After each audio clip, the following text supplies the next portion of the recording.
സ്വർണ്ണക്കടത്ത് കേസിൽ റിമാൻഡിൽ കഴിയുന്ന ഉണ്ണികൃഷ്ണൻ പോറ്റി മുമ്പ് മുഖ്യമന്ത്രി പിണറായി വിജയനെ നേരിൽ കണ്ട് ചെവിയിൽ പറഞ്ഞത് എന്താണ്? അത് കേരളത്തിന് അറിയാൻ താല്പര്യമുണ്ട്.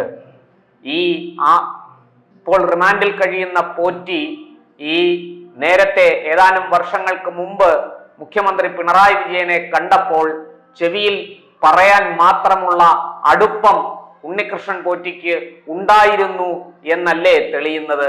അങ്ങനെയെങ്കിൽ ഈ ഉണ്ണികൃഷ്ണൻ പോറ്റി മുഖ്യമന്ത്രിയുടെ ചെവിയിൽ പറഞ്ഞത് എന്താണ്? അതറിയാൻ ഈ സാഹചര്യത്തിൽ ഈ സ്വർണ്ണക്കൊള്ള കേസ് ഇത്രയും വിപുലമായ രീതിയിൽ അന്വേഷിച്ച് വിവരങ്ങൾ പുറത്തു വരുമ്പോൾ ഇതേക്കുറിച്ച് അറിയാൻ എല്ലാവർക്കും ആഗ്രഹമുണ്ട്. ഇത് പറഞ്ഞത് മറ്റാരുമല്ല, കേരളത്തിന്റെ മുൻ ആഭ്യന്തരമന്ത്രിയും പ്രതിപക്ഷ നേതാവും ഒക്കെ ആയിരുന്ന രമേശ് ചെന്നിത്തലയാണ്. അദ്ദേഹം മാധ്യമങ്ങളോട് സംസാരിക്കുമ്പോഴാണ് ഇക്കാര്യം ചൂണ്ടിക്കാട്ടിയത്. ഇത്രമാത്രം അടുപ്പം ഉണ്ണികൃഷ്ണൻ പോറ്റിക്ക് മുഖ്യമന്ത്രിയുമായിട്ടുണ്ടോ? സാധാരണ ഒരു MLA-ക്ക് പോലും മുഖ്യമന്ത്രിയെ നേരിട്ട് കണ്ട് കാര്യങ്ങൾ പറയണമെങ്കിൽ വലിയ പ്രതിബന്ധങ്ങളുണ്ട്. നേരത്തെ തന്നെ, അതായത് മുൻകൂട്ടി അപ്പോയിന്റ്മെന്റ് എടുക്കണം, അല്ലാതെ മുഖ്യമന്ത്രിയെ കാണുക പ്രയാസമാണ്. അങ്ങനെയുള്ള സാഹചര്യത്തിലാണ് ഈ ആരോപണ വിധേയനായി ഇപ്പോൾ റിമാൻഡിൽ കഴിയുന്ന സ്വർണ്ണക്കൊള്ളയുമായിട്ട് നേരിട്ട് ബന്ധപ്പെട്ടിരിക്കുന്ന ഏജന്റ് കൂടിയായ ഉണ്ണികൃഷ്ണൻ പോറ്റി മുഖ്യമന്ത്രിയെ കാണുകയും അദ്ദേഹത്തിന്റെ ചെവിയിൽ എന്തോ പറയുകയും ചെയ്യുന്നതിന്റെ ചിത്രങ്ങൾ പുറത്തു വന്നിരിക്കുന്നത്. ഇത് കഴിഞ്ഞ ദിവസം മുഖ്യമന്ത്രി നിഷേധിച്ചിരുന്നു. അദ്ദേഹം വാർത്താ സമ്മേളനത്തിനിടയ്ക്ക് ഇക്കാര്യം ചൂണ്ടിക്കാട്ടിയപ്പോൾ അത് അത്തരത്തിലുള്ള ചിത്രങ്ങളൊക്കെ ഉണ്ടാക്കിയെടുക്കാൻ കഴിയും എന്നാണ് മുഖ്യമന്ത്രി പറഞ്ഞത്. അങ്ങനെയെങ്കിൽ അത് ഉണ്ടാക്കിയെടുത്ത ആൾക്കാരാരാണെങ്കിലും അവരെ കണ്ടെത്തി നിയമപരമായി ശിക്ഷിക്കേണ്ടതല്ലേ എന്ന ചോദ്യം ഇവിടെ ഉയരുന്നുണ്ട്. പക്ഷേ ചെന്നിത്തല ഇതേക്കുറിച്ച് മാധ്യമങ്ങളോട് പറഞ്ഞത് ഇത്രമാത്രമാണ്: മുഖ്യമന്ത്രിയുമായിട്ട് ഉണ്ണികൃഷ്ണൻ പോറ്റിക്ക് എന്താണ് ഇത്ര അടുപ്പം? അതേക്കുറിച്ച് അറിയാൻ കേരളത്തിന് താല്പര്യമുണ്ട്, ആഗ്രഹമുണ്ട് എന്നാണ് രമേശ് ചെന്നിത്തല പറഞ്ഞത്. മാത്രമല്ല, സോണിയാഗാന്ധി, കോൺഗ്രസ് മുൻ അധ്യക്ഷ സോണിയാഗാന്ധിയെ നേരിൽ കണ്ട ഉണ്ണികൃഷ്ണൻ പോറ്റി കയ്യിൽ ഒരു ചരട് കെട്ടിക്കൊടുക്കുന്നുണ്ട്. അതിന്റെ ചിത്രങ്ങളും പുറത്തു വന്നിട്ടുണ്ട്. ഇത് മുഖ്യമന്ത്രി ചൂണ്ടിക്കാട്ടി. മാത്രമല്ല, ഈ സോണിയാഗാന്ധിയുമായി ബന്ധപ്പെട്ട് ഉണ്ണികൃഷ്ണൻ പോറ്റിയെ അവിടെ കൊണ്ടുപോയത് ആരാണ് എന്ന് അറിയാമോ എന്ന് മുഖ്യമന്ത്രി ചോദിച്ചു. ആ ചിത്രത്തിൽ കൊണ്ടുപോയ ആളുമുണ്ട്. ആ രണ്ടുപേരുടെ പേരുകൾ മുഖ്യമന്ത്രി പറയുകയും ചെയ്തു. അത് ആന്റോ ആന്റണി MP, പത്തനംതിട്ടയുടെ MP, അതുപോലെ ആറ്റിങ്ങലിലെ MP അടൂർ പ്രകാശ്. ഇവർ രണ്ടുപേരും ചേർന്നാണ് ഉണ്ണികൃഷ്ണൻ പോറ്റിയെ സോണിയാഗാന്ധിക്ക് അരികിൽ എത്തിച്ചത് എന്ന് മുഖ്യമന്ത്രി പറഞ്ഞു. ഇവർ രണ്ടുപേരും ആ ചിത്രത്തിൽ ഉണ്ട് എന്നൊക്കെയാണ് മുഖ്യമന്ത്രി ഇന്നലെ വാർത്താ സമ്മേളനത്തിൽ പറഞ്ഞത്. ഇക്കാര്യം മാധ്യമപ്രവർത്തകർ ചൂണ്ടിക്കാട്ടിയപ്പോഴാണ് രമേശ് ചെന്നിത്തല അതിന്റെ ബാക്കിയായി ഇത്രയും കാര്യങ്ങൾ പറഞ്ഞത്. സോണിയാഗാന്ധിയെ കണ്ടതിൽ എന്താണ് തെറ്റ്? സോണിയാഗാന്ധിക്ക് അറിയില്ല വരുന്നത് ആരാണെന്ന്. കൊണ്ടുപോയ ആൾക്കാരുടെ ഉത്തരവാദിത്വമാണ്, അവരത് പരിശോധിച്ചു നോക്കേണ്ടതായിരുന്നു. അവർ ഈ ഉണ്ണികൃഷ്ണൻ പോറ്റിയെ കൊണ്ടുപോയി, ഉണ്ണികൃഷ്ണൻ പോറ്റി സോണിയാഗാന്ധിയെ കണ്ടു, കയ്യിൽ ഒരു ചരട് കെട്ടിക്കൊടുത്തു. അതിനപ്പുറത്ത് സോണിയാഗാന്ധിക്ക് ഇതുമായിട്ട് ഒരു ബന്ധവും ഉണ്ടാകാൻ ഇടയില്ല എന്നാണ് രമേശ് ചെന്നിത്തല വിശദീകരിച്ചത്. പക്ഷേ അദ്ദേഹം മറുചോദ്യം ഉന്നയിക്കുന്നു. ശരിയാണ്, സോണിയാഗാന്ധിയുടെ അടുക്കൽ ഉണ്ണികൃഷ്ണൻ പോറ്റി എത്തി. അതേ ഉണ്ണികൃഷ്ണൻ പോറ്റി കേരളത്തിന്റെ ബഹുമാനപ്പെട്ട മുഖ്യമന്ത്രി പിണറായി വിജയനെ നേരിൽ കാണുകയും അദ്ദേഹത്തിന്റെ ചെവിയിൽ രഹസ്യം പറയുകയും ചെയ്യുന്നു. മറ്റാരും കേൾക്കാതെ മുഖ്യമന്ത്രിയുടെ ചെവിയിൽ പറയാനും മാത്രമുള്ള അടുപ്പം ഉണ്ണികൃഷ്ണൻ പോറ്റിക്ക് ഉണ്ടോ മുഖ്യമന്ത്രിയുമായിട്ട്? ഇക്കാര്യം മുഖ്യമന്ത്രി വെളിപ്പെടുത്തണം എന്നാണ് ചെന്നിത്തല ആവശ്യപ്പെടുന്നത്.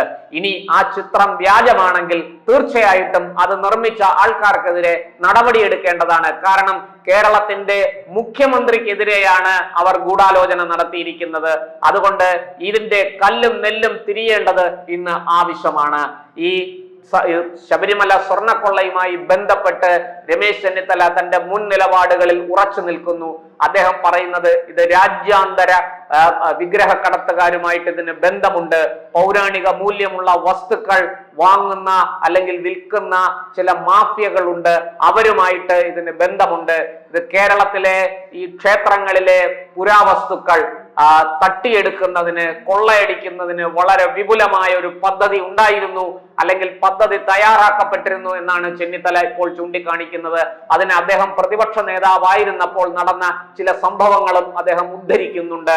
മറ്റൊന്നുമല്ല, N Vasu Devaswom board president ആയിരിക്കുമ്പോൾ ക്ഷേത്രത്തിലെ ദേവസ്വം ബോർഡ്, തിരുവിതാംകൂർ ദേവസ്വം ബോർഡിന് കീഴിൽ വരുന്ന ക്ഷേത്രങ്ങളിലെ പ്രാചീന വസ്തുക്കൾ, പുരാതന വസ്തുക്കൾ, അതായത് വിളക്ക്, കിണ്ടി, മൊന്ത തുടങ്ങിയ പഴക്കം ചെന്ന വസ്തുക്കൾ ലേലം ചെയ്ത് വിൽക്കാൻ ദേവസ്വം ബോർഡ് തീരുമാനിച്ചു.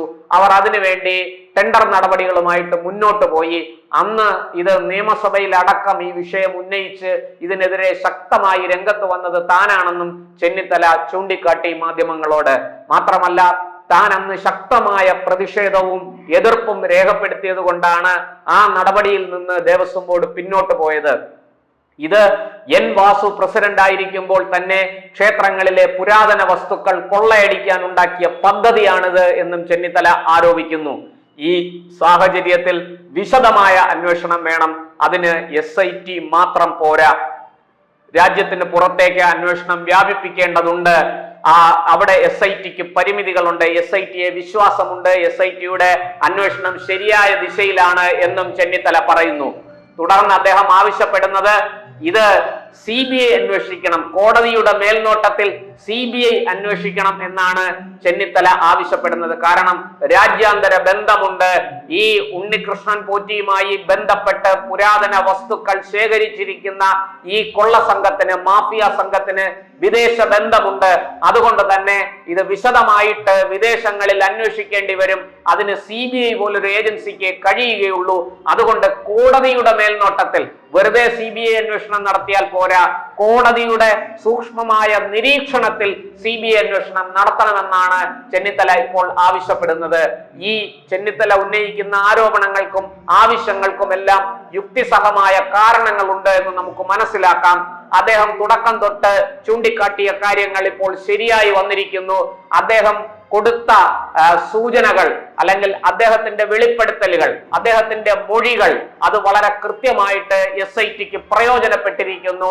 ഈ 1000 കോടി രൂപയുടെ തട്ടിപ്പിലേക്കാണിത് ചെന്നെത്തി നിൽക്കുന്നത്. അതിൽ 500 കോടി രൂപ കേരളത്തിൽ എത്തിച്ച് പലർക്കായിട്ട് വീതിച്ചു നൽകി എന്നും പറയപ്പെടുന്നുണ്ട്. SIT തന്നെ ഇക്കാര്യം ഇപ്പോൾ പ്രവാസി വ്യവസായിയുടെ മൊഴിയുടെ അടിസ്ഥാനത്തിൽ ഇങ്ങനെയൊക്കെ നടന്നിട്ടുണ്ടാകാം, അതിന്റെ ചില സൂചനകൾ ലഭിച്ചിട്ടുണ്ട് എന്നൊക്കെ വെളിപ്പെടുത്തിയിട്ടുണ്ട്. മാധ്യമങ്ങളിൽ അത് വാർത്തകളുമായിട്ടുണ്ട്. അതുകൊണ്ട് തന്നെ ചെന്നിത്തലയുടെ ഇപ്പോഴത്തെ ഈ തുറന്നു പറച്ചിലുകൾ തീർച്ചയായിട്ടും വളരെ ആഴത്തിൽ അന്വേഷിക്കേണ്ടതാണ്. ആരോപണം മുഖ്യമന്ത്രിക്ക് നേരെയാണ്.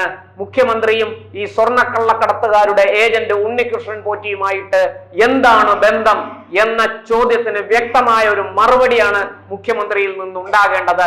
അല്ലാതെ ആരോപണത്തിന് പ്രത്യാരോപണം ഉന്നയിച്ച് ആരോപണം ഉന്നയിച്ച ആളിന്റെ വായ മൂടിക്കെട്ടാൻ ശ്രമിക്കുകയല്ല വേണ്ടത്. ചൂണ്ടിക്കാണിച്ച കാര്യത്തിന് വ്യക്തമായ ഉത്തരമാണ് വേണ്ടത്. അത് കിട്ടുമോ ഇല്ലയോ എന്നാണ് ഇപ്പോൾ കേരളം ഉറ്റുനോക്കുന്നത്.